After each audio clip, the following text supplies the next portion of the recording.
Cannabis Common Sense, the show that tells the truth about marijuana and the politics behind its prohibition.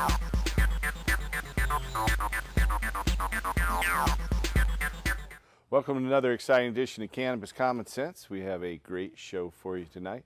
We have a band standing by, the Patchwork Family. They're waiting in the wings. Hello, gentlemen. Be playing some music. We have a couple of guests, Anna Diaz and Amanda Rain. We'll be talking about women for Measure 80. Howdy, ladies.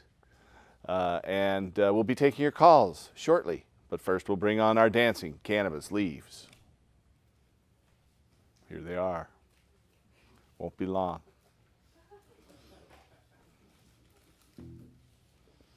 They're coming. They gave a wide shot of the three of us.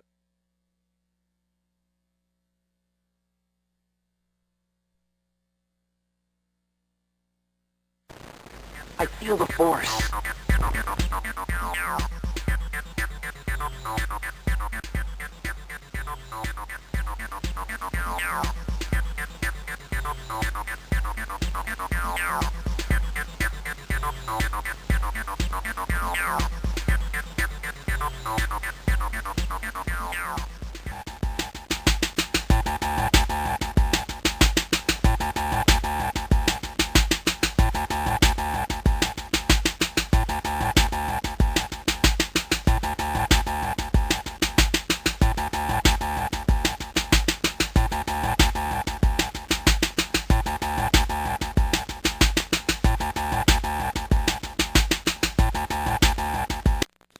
And here's the Patchwork Family. All right, this first song is called Mysteries.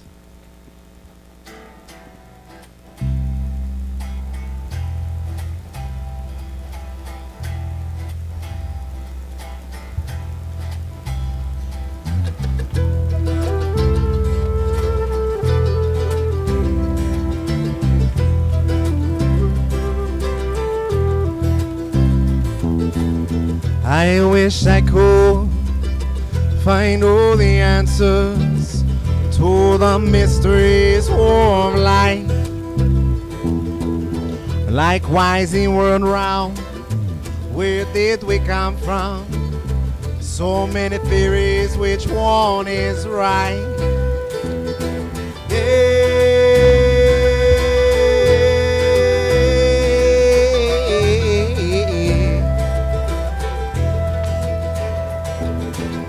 So many people know that they are right. It's clear someone is wrong. All that you can do is gather knowledge and live out your own life.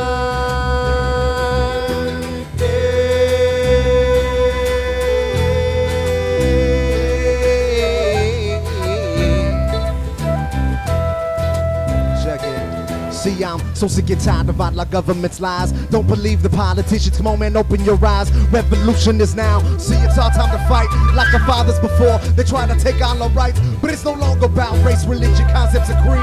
It's about the 1%'s wealth, power, and greed. But we ain't taking this yet, you see our time has come. Can't believe it's taking this long for the revolution. The time is here, time is now, to overthrow the ones that keep holding us down.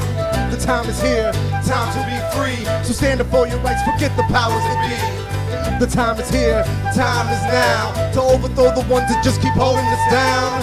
The time is here, the time to be free. So stand up for your rights, forget the powers that be.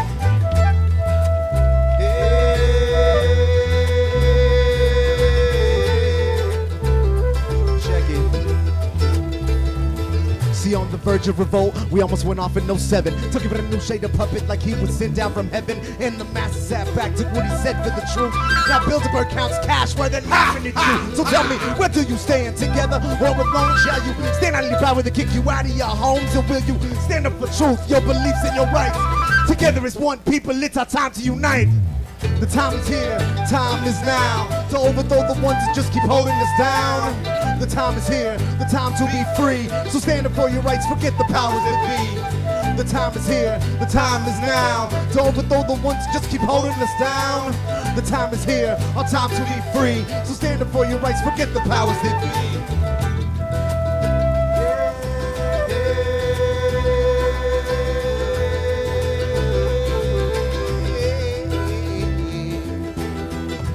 tell me why we must follow society's plan for a normal life.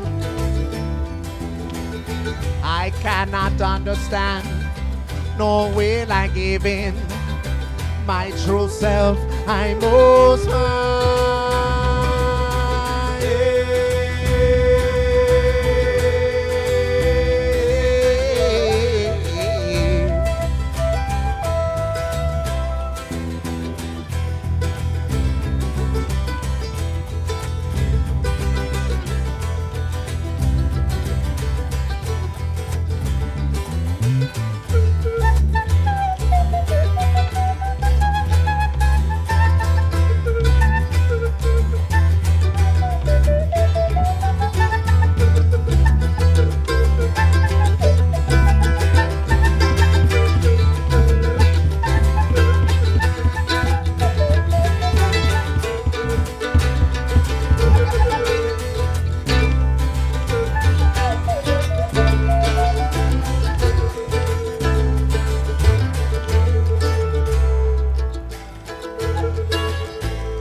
check us out this Saturday down at Pub at the End of the Universe, Southeast 28th and Gladstone. The Patchwork family, thanks for coming on, folks. We'll have another song to close the show. I'd like to welcome our guests this evening. Got lovely Anna Diaz and Amanda Rain, and a co-host, or joint host, I know you like to call it, Casper Leach. Yes. And? Anna Diaz. Oh, I'm sorry. I didn't hear him introduce you. Anna Diaz and Amanda Rain. Oh, okay. So we are taking your phone calls tonight. If you have a question for us, give us a call at 503-288-4442. That's 503-288-4442. So you ladies are working on Women for Measure 80. That's correct. Would you like to tell us about some events you have planned and what you're trying to accomplish? You're trying to help us pass Measure 80, obviously. Trying really hard. Appreciate that. Hard. And I talked to Roy Kaufman several weeks ago about starting a group called Women for Measure 80, and so he gave me the go-ahead and told me I could pretty much do what I wanted, and so that's what I've been doing. Nice. And I set up a group on Facebook that currently has 102 members, I'm happy to say. Not all of them are Oregonians, and certainly not all of us can be active, but it's nice to know that we have that kind of support out there. And we have a lot of events actually coming up. I'm thrilled to say that the support within and outside of the community has been awesome. Our first event will be Tuesday, September the 25th at 3 o'clock. It's a meeting for women who are interested in helping us move Measure 80 forward. Everybody's invited, and it's going to be held at the Emerald Lounge at 818 Southwest 1st Avenue here in Portland. Then on Friday the 28th, we're having our first house party. It's a garden party fundraiser for Measure 80 at 1404 North Farragut. That's here in Portland, 97217 if you want to map quest that. Bring your checkbooks, come out and find out all about Measure 80 on Friday the 28th. Then on Saturday the 29th is our big fundraiser at Plu's Brews, which is at 8409 North Lombard. That's an all-day event that starts at noon and goes till 2 in the morning. So we'll be there for the long haul that day. And they have music planned for all day and a raffle, and the food proceeds and beer proceeds are all going towards Measure 80. So come on out and have a good time. It's going to be a blast. Then on Sunday, October 14th, at Mac and Dub's Excellent Chicken and Waffles, they're also sponsoring a fundraiser for us, and they're actually going to perform. So J-Mac and Big Dub, J-Mac and Big Dub will be performing that night on Sunday, October 14th. Their party is from 6 to 10 at their Excellent Chicken and Waffles restaurant, which is at 3601 Northeast Martin Luther King. Then on the 20th, they're having another event there for us at Mac and Dub's, also a disc jockey dancing event that should be pretty fun. We'll have more details about that later. And then the last big thing that we're going to do right before, I'm calling it the end of Prohibition party, will be at the world famous Cannabis Cafe on Saturday, November the 3rd. So we'll have information about all those events on our Facebook page, and also you can call Women for Measure 80 at 503-451-3888. 3204 if you'd like to be involved, or you can email me at women4m80@gmail.com, or you can join us on Facebook too. So that's what I've been up to. That's a Busy. lot. It is, and I'm happy to do it. I'm so excited at the possibility that I'm going to be cannabis liberated in my lifetime. So Help thank lead the you, way. Paul. Yeah, Well, that's a Thank big you, man. that's a big agenda. That's going to take a lot of energy. it is. I'm resting up. I promise.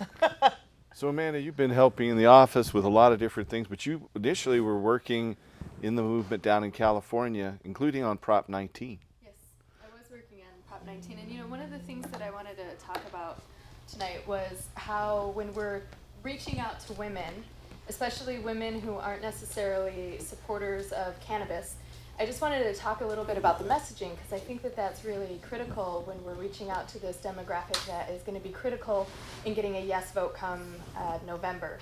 And so essentially what we learned coming out of Prop 19 is that we are not debating cannabis. We're not talking about marijuana with people who aren't already part of our community.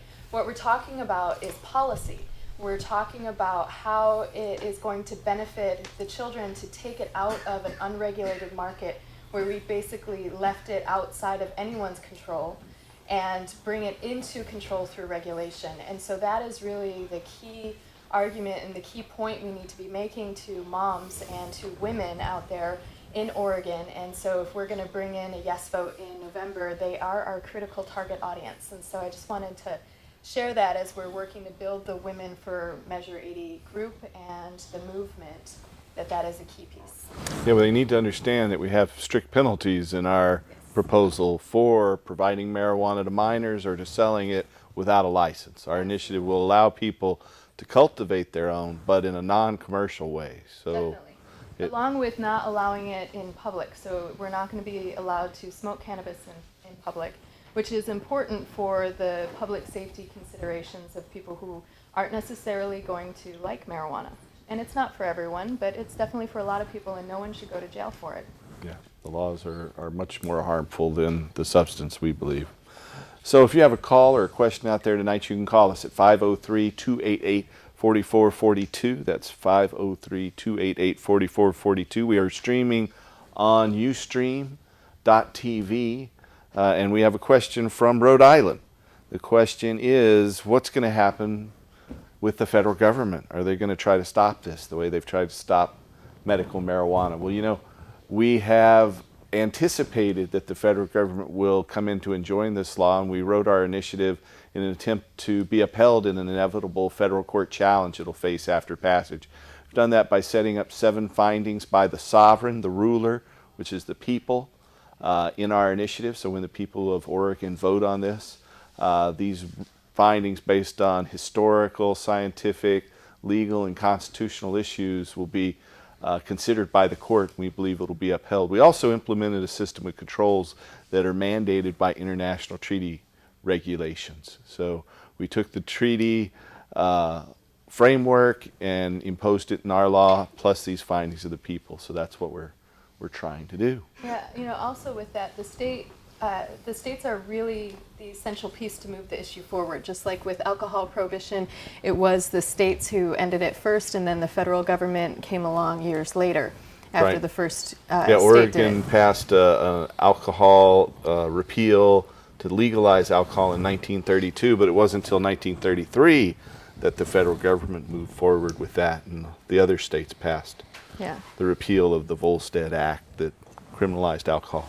Right, and an important little sidebar on that note is that women were instrumental in ending alcohol prohibition, and I believe they'll be instrumental in ending cannabis prohibition.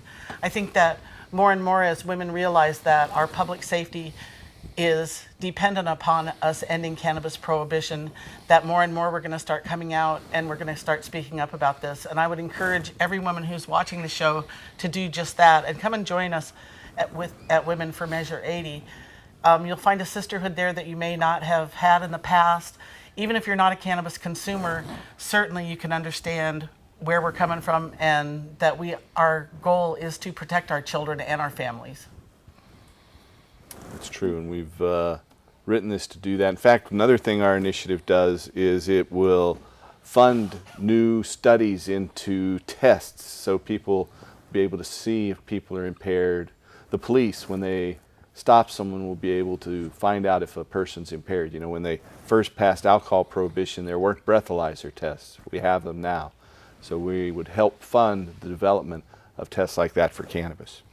We think that's an important element that can reassure some people who have concerns about this proposal, that somehow people will be more, the roads will be more dangerous, the highways will be more dangerous if marijuana is legal, and that's just not the case. You know, the use of alcohol, the use of tobacco have continued to fall dramatically as over the past 25, 30 years, and at the same time the use of marijuana has been increasing. So the real issue is how many people are we locking up and how many people are being put away. You know, right now the United States has more people in jail than any other country in the history of the world.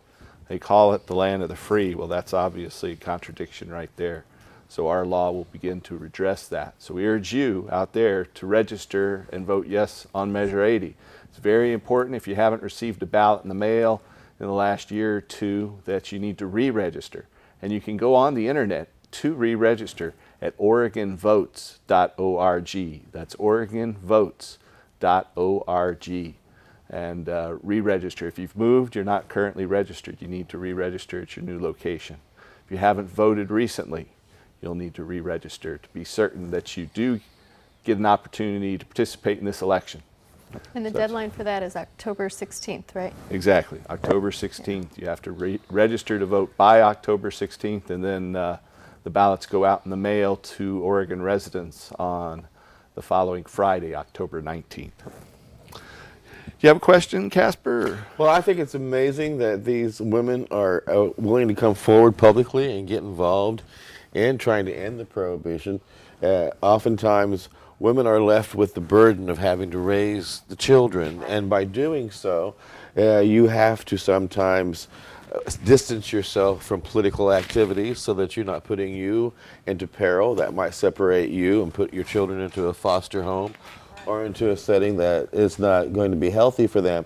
And so it is important that people out there who are watching are able to see the courage that the women are bringing to this movement, and I applaud your efforts. Thank you very much. Thank you. You know, that brings up a really important point in that we have been shamed for 40 years around marijuana. We've been told that people who have children and come out in support of marijuana reform are bad parents. And that is just not true. It is unacceptable in our society that 8 out of 10 kids have access to marijuana, when studies on both sides of the issue show that adolescents should not be using cannabis, that it has detrimental impact. And so when that is the case, we should be ashamed that we haven't acted on this issue sooner.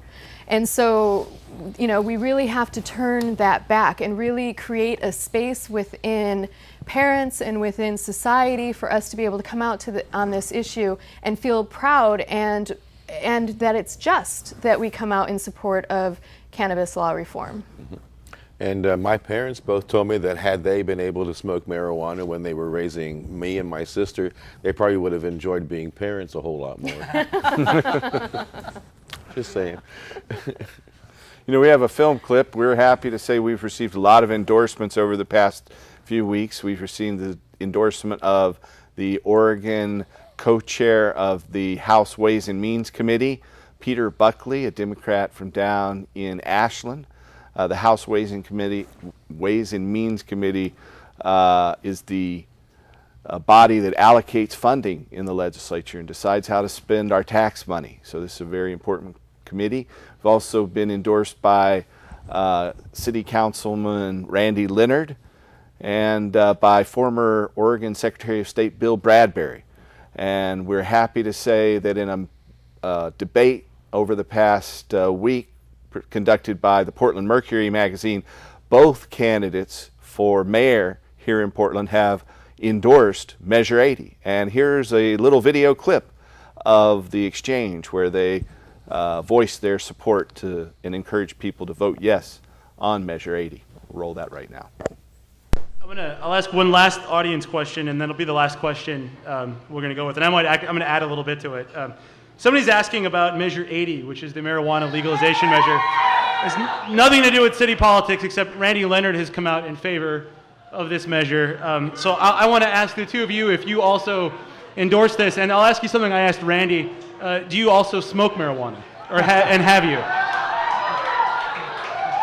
Well, I'll start with the last two. I have. I don't now.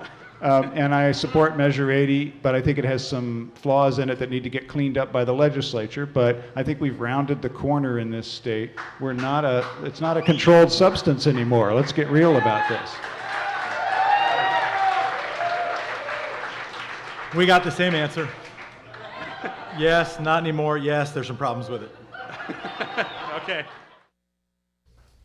Okay, that was Charlie Hale there at the end and Jefferson Smith. Those are the two candidates that will be participating in a runoff for the mayor election the same time we vote on Measure 80. So it's good to see both of these candidates are endorsing us. It's really fun how he said, it's not a controlled substance anymore, and I think that that's what the unregulated market has done, is made it an uncontrolled substance. And so when we actually go to regulate it, which Measure 80 will allow us to do, it will actually bring it into control to really keep it out of the hands of kids. And so that's a fun point.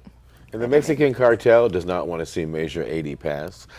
Growers who are making a large amount of money by selling this on the underground market and not paying taxes and selling it to your kids are thrilled that Measure 80 might not make it, so they say, so they're not getting out behind it. There's a lot of people who are standing in prison guard jobs and are police officers that are detailed with going out and arresting marijuana smokers. They don't want to see Measure 80 pass. The people who want to see Measure 80 pass is people who want to see jobs come into the state, people who want to see that our children's future is secure by having jobs for them and by having good quality products that we can make and manufacture in this state. They're tired of seeing our brothers and sisters and our moms and dads being victimized by this civil war that's being waged by Washington, D.C. and locked up and their futures robbed from them. They don't want to see that happen anymore, so they want to see Measure 80 happen.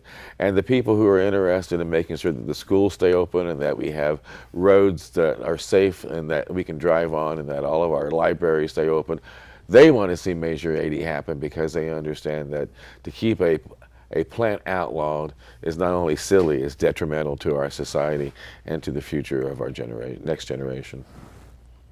Well said there, Casper. Thank you.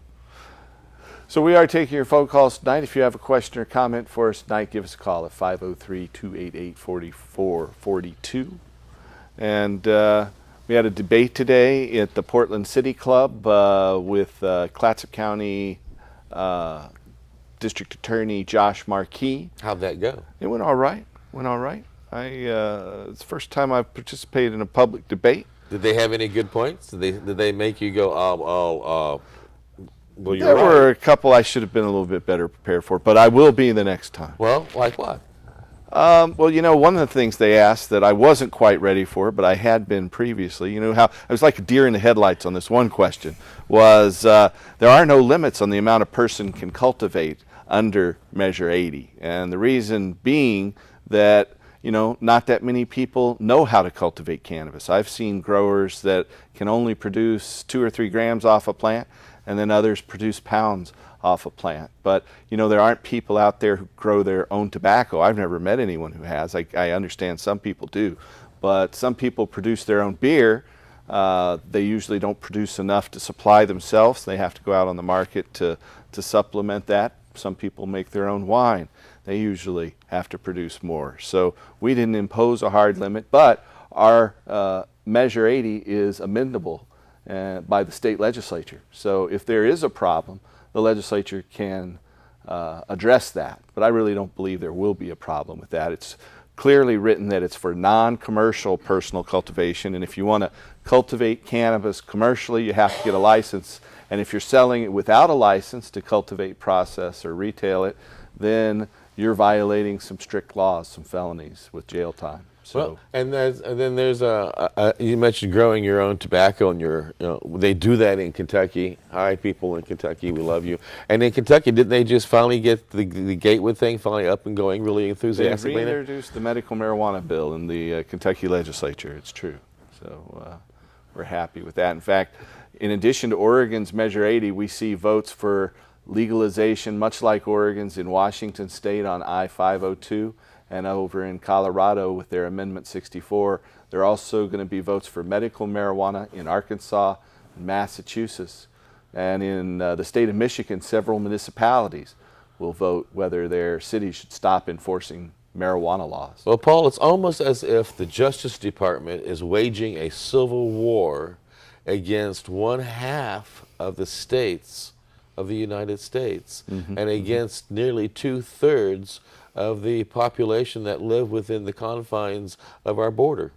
Yeah, and we saw that happen just this past week with a huge raid on several medical marijuana providers in Southern Oregon. They went and arrested a place, High Hopes Farm. Well, it's kind of hard for the federal government to be able to justify the funding of a civil war against its own people over a plant, wouldn't you think?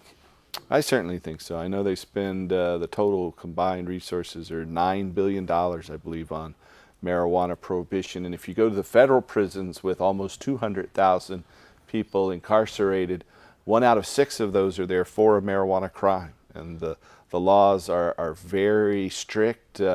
Growing 100 plants for a first-time offender results in a 5-year sentence.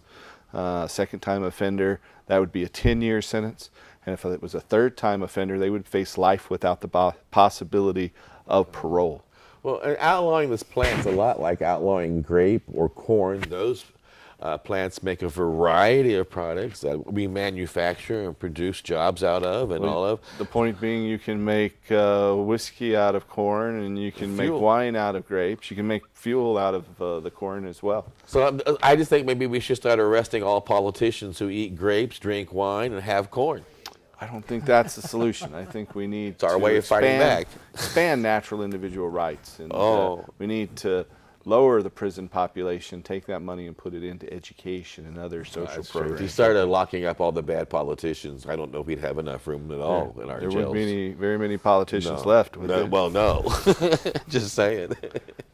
Did you have something you want to say? I did. I wanted to get back to the debate. One of the things that I was there today, I was fortunate enough to be there, and one of the things that really struck me was that they're still using those same arguments that they used back in the 80s. I felt like I'd gone back in time to the Nancy Reagan era on the debate that on the things that Mr. Marquis was saying. I was just really surprised at how not up to date his rhetoric was. And I applaud you, Paul, because I think that's where you really outshone him, was because pretty much everything that he had to say in some way has been refuted because of current data. And of course, your head is full of all of that. So I'm grateful to you for that. Thank you. I've been trying. I thought you did a good job. Amanda?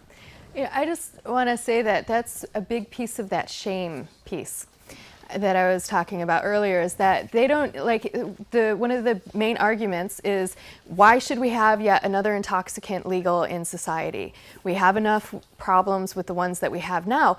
And there's no factual backing for that argument at all. There's no rationale for it.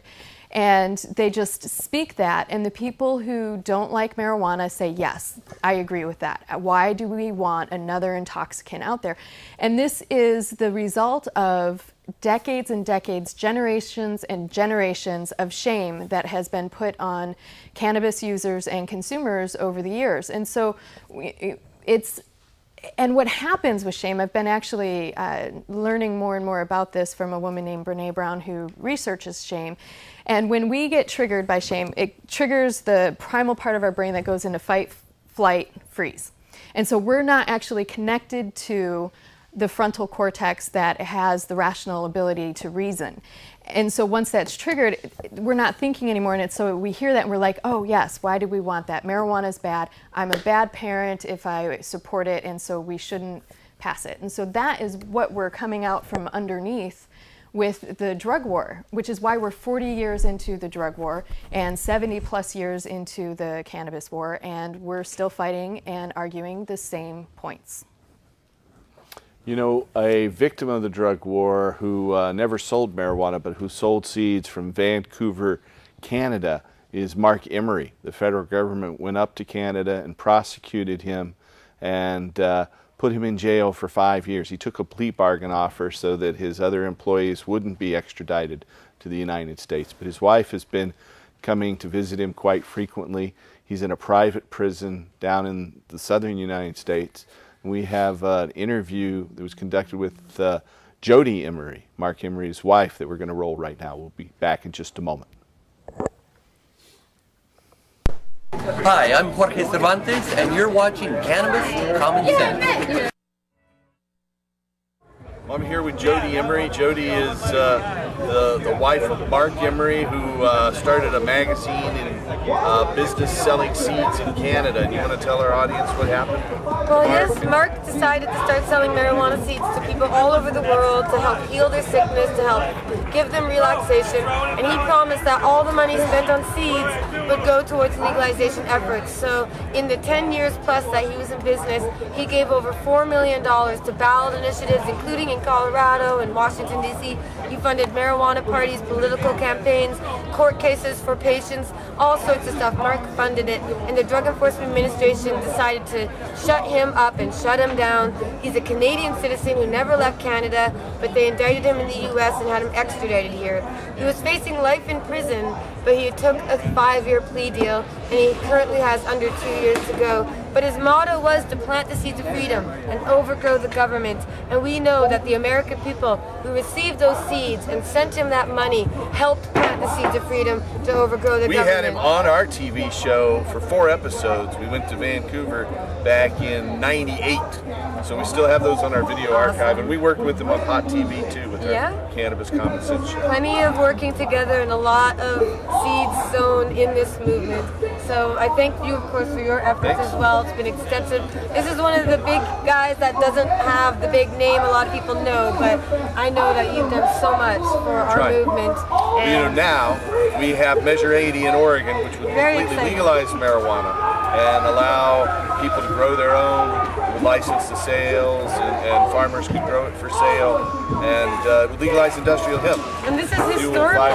It is. Because the United States is where prohibition begins, it's where it's gotta end.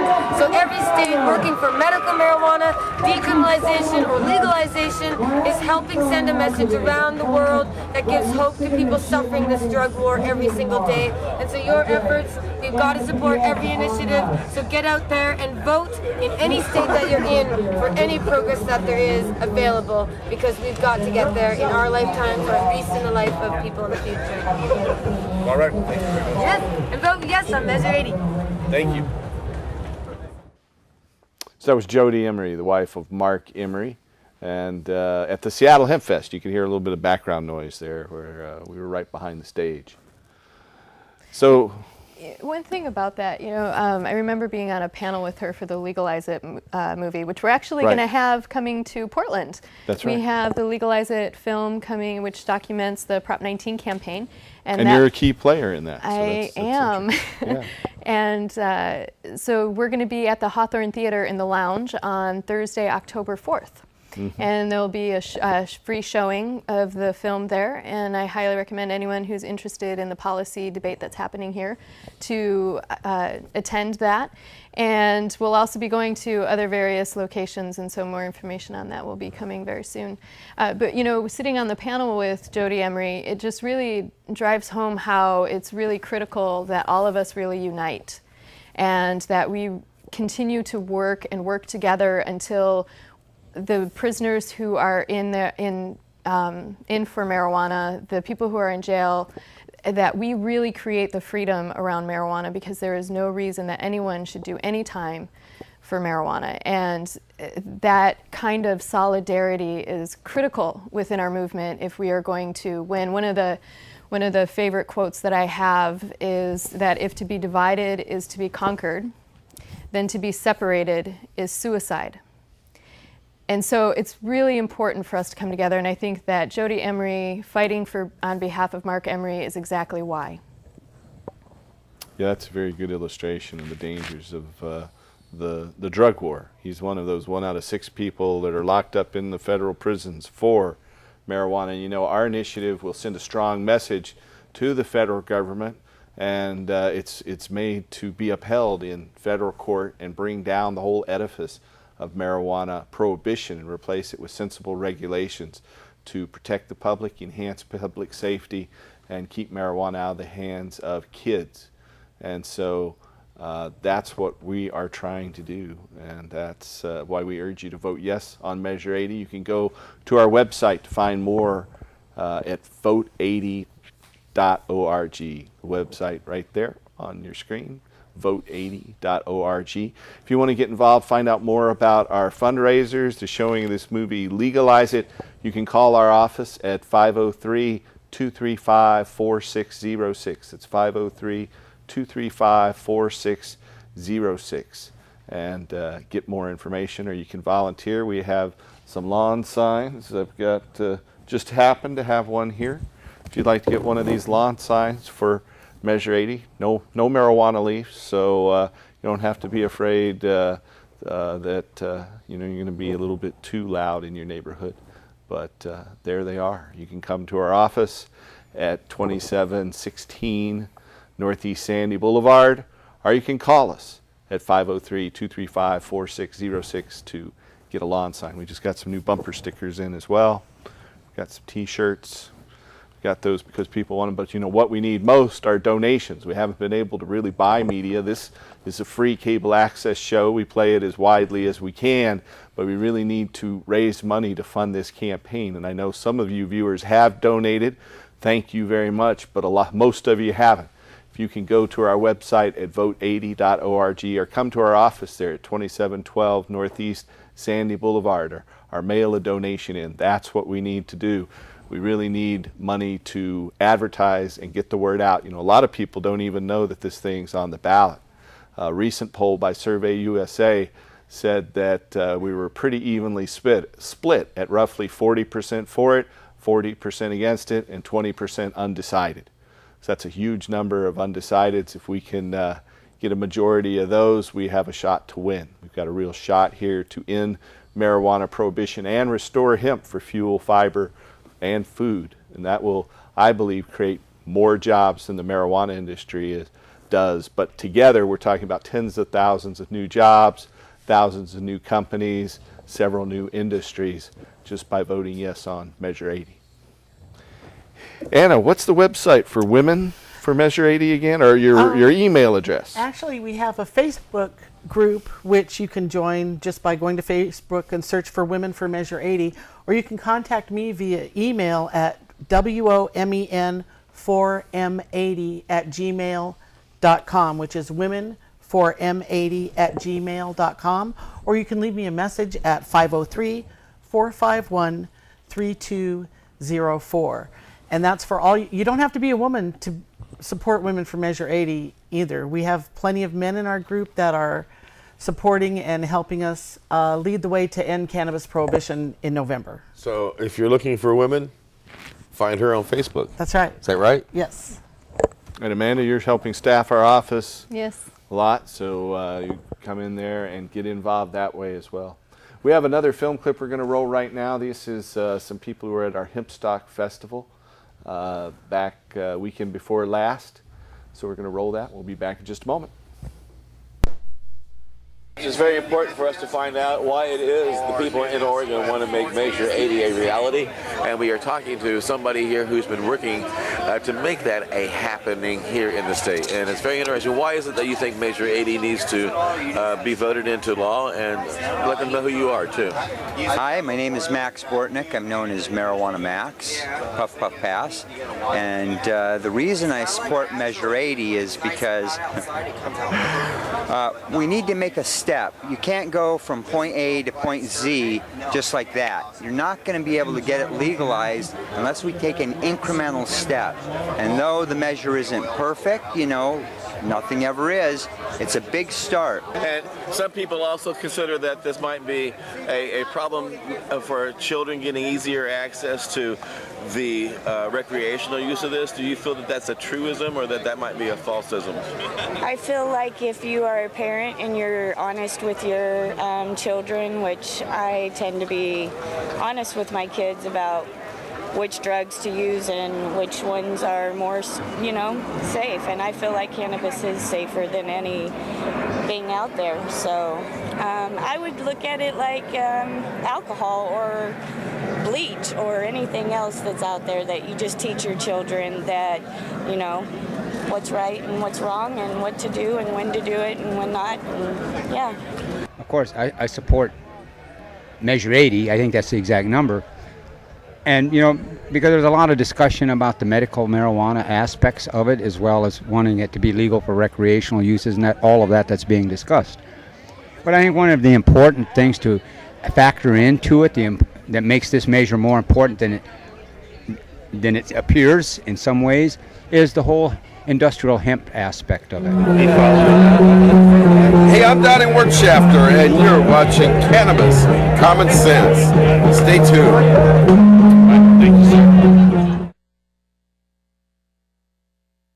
My name is Nick. I'll be voting yes on Measure 80 because there's enough prohibition. There's enough people with criminal records and having trouble finding jobs nowadays. Qualified people for an ignorant, prohibitive law that's been enforced since, what, the 40s, 50s? It's time to move on. So this particular initiative going on the ballot makes it possible for industrial hemp to also focus on the aspects of creating jobs and paper fiber fuel. And I did not know if that was of any importance to you in thinking about this or not. Because of job creation, because my son, he was recently had a traumatic on-the-job injury working at Walmart. Because he took the job at Walmart because it was the only one he could land when he was desperately looking for work. But he's not able to go back to work, and Walmart is pressuring him to go back to work when his doctor has signed a statement saying he should not be on his feet. I want him to have other alternatives, like maybe in the hemp industry. There could be so many industrial uses for hemp. I think it needs to pass because it'll aid us not only from the standpoint of the cultivation of the hemp product, but from the state-run stores that would make, you know, money and benefit the just patients getting medicine. You know, I'm a patient myself, and I don't know how many times I hear from other patients where we can't get medicine. So it would benefit, you know, everybody, I think. Hey, I'm Donnie Wertschafter, and you're watching Cannabis Common Sense. Stay tuned. Thank you, sir. There it is. So we have quite a bit of support in the community, and we urge you to help us pass this important measure in any way you can. Most importantly, get out there and register to vote. Get your friends to register to vote. And if you need to re-register or register initially, you can go to OregonVotes.org. That's OregonVotes.org. We have we had a caller, but we don't anymore. That happens sometimes. If you have a question for us, you can call us at 503-288-4448. We're having a few graphics issues. Some of our graphics aren't working, but we're muddling through. So, you want to go over some of those events again there? Sure, I'd be happy to. Coming up on Tuesday, September 25th at 3 o'clock at the Emerald Lounge at 818 Southwest 1st here in Portland, we're having a meeting of women for Measure 80. Come on down and brainstorm with us and help us find ways to reach out within our community of women and garner support for Measure 80. So that'll be happening Tuesday, September 25th at 3 o'clock at the Emerald Lounge, and that event is open to the public. Then on Friday, September 28th, from 6 to 8 p.m., we're having our first garden party fundraiser at 1404 North Farragut here in Portland. That is my friend Phoebe's house, and she has opened up her home to us to hopefully generate a lot of revenue for Measure 80. Then on Saturday, September 29th, starting at noon and going till 2 in the morning at Plu's Brews at 8409 North Lombard Street, we'll be having a fundraiser with music all day, food, beer, speakers, a raffle. It's going to be really, really fun, so I hope you'll join us for that. Then on Sunday, October 14th, from 6 p.m. to 10 p.m. at Mac and Dub's Excellent Waffles at 3601 Northeast Martin Luther King Boulevard. We'll be having a fundraiser there, and our good friends J-Mac and Big Dub will be performing live for us there, and we'll be having a raffle at that one too, I believe. And then on Saturday, October 20th, we're working on an event, a DJ dance-a-thon that will also take place at Mac and Dub's Excellent Chicken and Waffles. And then the last blast right before Election Day will occur on Saturday, November 3rd at the world famous Cannabis Cafe, where we're having what I'm calling the end of prohibition party. So that's what I've got lined up so far. If you're interested in having a house party or you want to join Women for Measure 80, please contact me at 503-451-3204. Shoot me an email at womenform80@gmail.com or find us on Facebook.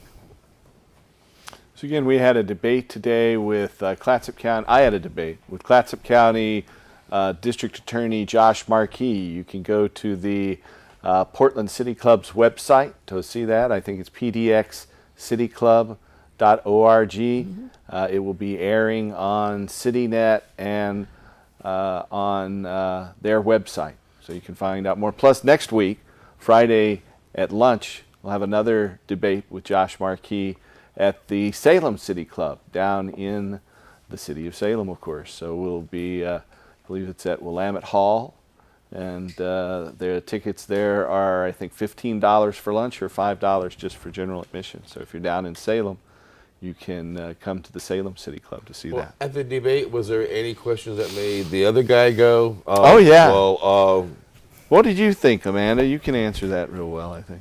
You know, it was really refreshing, actually, to be in front of a DA who concedes a lot, I have to say. He supports medical, while he does think that there are some issues with how it's going about, which is common. But he thinks that it should be rescheduled to a Schedule 2. You know, his main point is that it needs to be rescheduled first, but we all know the DEA is not going to move on that, and it's up to them to do it. So it's a moot point in that regard. You know, when Paul made the point that we're cutting education spending right now out of our budget, and we're continuing to add more prisoners to the prisons. And so this tax revenue that we're going to have post Measure 80 is going to actually help parents and students from going into deeper debt over education if we can stop cutting education spending. And so he was definitely like, he didn't know what to make of that one in particular. And so, yeah, it was overall a good debate, and you know, there's this whole budget debate that we have to dig more deeply into. Well, you know, a handful of the past directors of the DEA have come forward and asked that all of them, all of the living former administrators of the Drug Enforcement Administration have written a letter to Eric Holder, Attorney General Eric Holder, and asked urging him to oppose Oregon's Measure 80, Washington's I-502, and Colorado's Amendment 64. With that said, I'd like to put a message out to Eric, if you're listening. Oh, I'm sure you are. Come on down, and look, I will buy you anything off the McDonald's dollar menu to help. Seriously, McDonald's fries, I don't care. Just come on down, debate it. We'll go to Burger King, I'll go big time, I don't care. But come on down, we're a loving group of people here. We'd like to have a personal debate to find out why it is you think you want to continue this civil war against your own American citizens. But I'll buy them McDonald's. Come on down. That's big. Anna, what were some high points at the debate today? Can you touch on any others? Gosh. I don't want to put you on the spot, but I'm putting you on the spot. Okay. Well, I would just say the fact that there even was a debate in and of itself shows that we have made a ton of progress.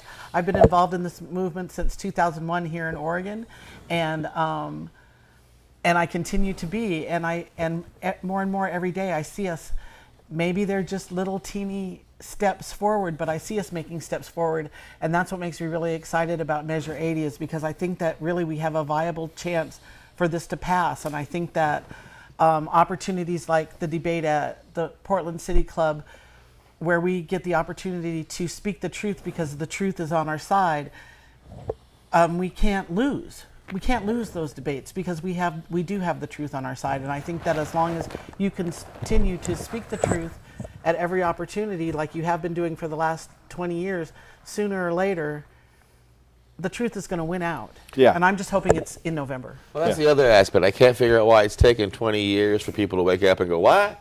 We're locking our children away because they touched a plant, and we're denying ourselves the chance to have independence from foreign oil, and we're denying ourselves the right to have good products to compete on the open market. That makes a lot of sense. I mean, you know, you would think somewhere along the lines, I guess we don't need the money, right? I don't understand that. Right. You would think somewhere along the lines people go, this is stupid, stop it.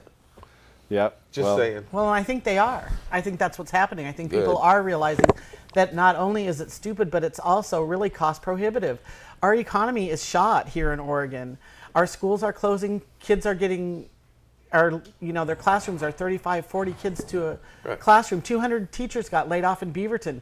If we had legalized cannabis, that wouldn't be happening today. No, but they'd rather put like 4 kids in a jail cell for the next 4 or 5 years because they were splitting a bag of herb between them than to make certain that they get a chance to have a school room to go to and learn how to do math and learn how to talk Spanish and learn how to get a good job in today's economy. Right. And how can we expect to continue to be a world leader if our children aren't educated? That's the big thing for me. That is huge to me. We are raising children who don't know how to read, who don't know how to write, who don't know how to add and subtract, who can't do basic skills. And that's because we keep cutting our education funding. With Measure 80 passing, we wouldn't have to worry about that anymore. Oregon could become a leader in this country for education, for our children, and for the future if Measure 80 is to pass. And it's kind of hard to be a world leader when you're making such a world mistake, like a global mistake of this nature, because not only does it affect the people in this country, but this civil war has divided everybody around the world. And once we start the process of ending the prohibition, we will start the process of ending the civil war, and we will begin the process of a global healing. Amanda and I were talking a little bit earlier today about the cuts that have been made in education in this state. It's been 9% for the past 2 years it's been cut from education, while at the same time the government of Oregon has gone deeper and deeper in debt to fund prison expansion. You know, we have more people in prison than any other country in the history of the world, and that's just not right. And so we've taken this plant. It's the first agricultural crop, plant that produces more fuel, fiber, food, and medicine than any other. We said that one's illegal. It's really about political and economic control and the centralization of that. And as our Casper and my late great friend Gatewood Galbraith said, it's the fault of the petrochemical, pharmaceutical, military, industrial, transnational, corporate, elite, fascist sons of a bitches. That's right. So in some audiences I might change those last couple of words to industrial ruling class. But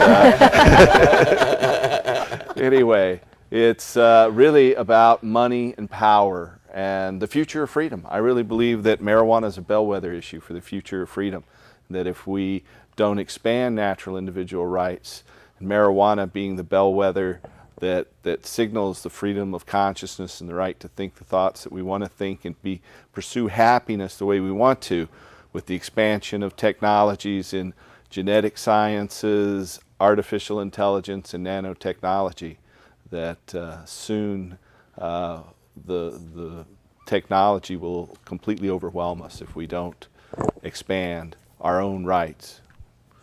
So we urge you to vote yes on Measure 80 here in Oregon. Go out to our website at vote80.org.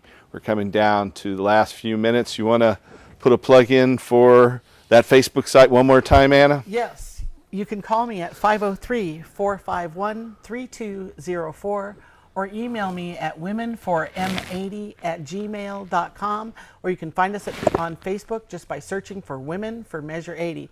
Please join us. Amanda, you want to say anything in closing?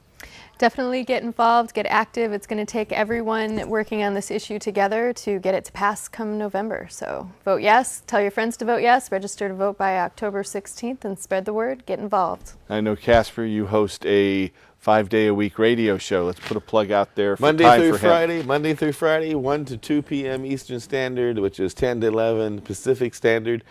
We do Time for Hemp on AmericanFreedomRadio.com on AM/FM stations all across America. Make it a point to tune in and find out why it's important to end prohibition, and it is important to take Time for Hemp. I want to thank you folks for coming on. We're going to go out on another great song by Patchwork Family. Thank you, gentlemen and lady. That flute is fantastic, by the way. Thanks for playing. And help us restore hemp. Check us out, patchworkfamilyband.com.